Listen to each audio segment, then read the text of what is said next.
Welcome viewers. இன்னைக்கு Windows ஃபங்ஷனில் analytical ஃபங்ஷனில் லாக் ஆஃப் அப்படின்னா என்னன்னு பார்க்க போகிறோம்.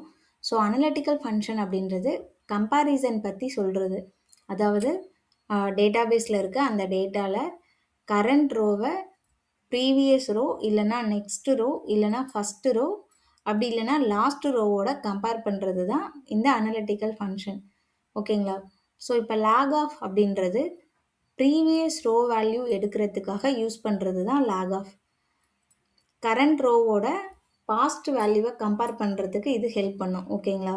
ஸோ விண்டோ ஃபங்க்ஷனை பொறுத்த வரைக்கும் அந்த ஓவர் ஆஃப் அப்படின்ற சின்டாக்ஸ் வந்து கம்பல்சரி, ஆர்டர் பை அப்படின்றதும் கம்பல்சரி. ஓகேங்களா? சின்டாக்ஸ் பார்த்தீங்கன்னா lag of column comma offset comma default over of order by column. So இந்த காலம்ன்றது இப்போ சேலரின்னு ஒரு ஃபீல்டு இருக்குன்னா அந்த லாக் ஆஃப் சேலரின்னு வரும். ஆஃப்செட் அண்ட் டிஃபால்ட் வந்து ஆப்ஷனல் ஃபீல்டு தான். நமக்கு அது வேணும்னா யூஸ் கேசஸ்க்கு ஏற்ற மாதிரி நம்ம யூஸ் பண்ணிப்போம். இப்போ டிஃபால்ட்டாக அங்கே எந்த வேல்யூமே நம்ம கொடுக்கல அப்படின்னா லாக் ஆஃப் சேலரின்னு மட்டும்தான் இருக்கும். ஸோ அந்த ரோவுக்கு ப்ரீவியஸாக என்ன சேலரி இருக்கோ அந்த வேல்யூவை அந்த ஃபீல்டில் ஷோ பண்ணுவோம். ஓகேங்களா? ஆஃப்செட் நெகட்டிவாக இருக்கக்கூடாது. அது வந்து மஸ்ட் பி அன் இன்டீஜர். ஓகேங்களா? அதுக்கப்புறம் டிஃபால்ட் வந்து காலம் டேட்டா டைப் என்ன இருக்கோ அதே மேட்சிங்கில் தான் டிஃபால்ட்டுன்ற வேல்யூவும் இருக்கணும். இப்போ சேலரின்றது நியூமரிக் வேல்யூனா டிஃபால்ட்டில் நம்ம 0 கொடுக்கணும். ஓகேங்களா? ஸோ காலம் டேட்டா டைப்க்கு ஏற்ற மாதிரி அது இருக்கணும். அது மாதிரி ஆர்டர் பை வந்து மேண்டேட்ரியாக இருக்கணும். இல்லைன்னா ரிசல்ட் வந்து தப்பாக வரும். ஒரு சின்ன எக்ஸாம்பிள் பார்க்கலாம். ப்ரீவியஸ் சேலரியை எப்படி கெட் பண்ணுறது அப்படின்றது தான் இதில் பார்க்க போகிறோம்.